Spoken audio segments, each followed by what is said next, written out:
Intwasa luhlelo olusekelwa ngabe-UK8. Kulolu hlelo, abe-UK8 basebenzelana labalimi abafika 9,800. Ngomnyaka ozayo, sikhangelele ukuthi abe-UK8 bazabe sebencedisana labalimi abafika 250,000.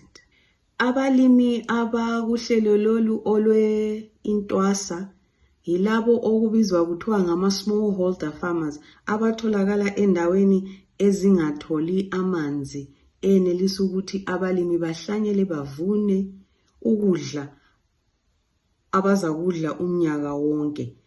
Yindawo esengozini ye-drought lendlala. Abalimi abasebenzisa ama-methods awe-intwasa bavuna ukudla abenelisa ukuthi bakudle okwamaviki angu-33.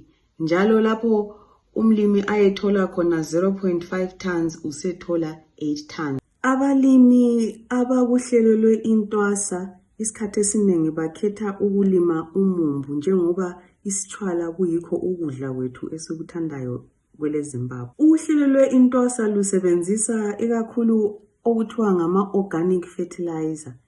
Bahlanganisa yebo lama-inorganic fertilizer, kodwa kaningi ngama-organic fertilizer asetshenziswayo ngoba sikhangelane le-climate change njalo sifuna ukuthi sivikele leyo climate change, sihlanyele ukudla okwakha umzimba.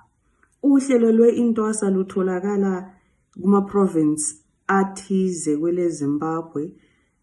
Uhlelo lolu lukhona eManicaland, eMashonaland, eMidlands njalo-ke laseMatabeleland.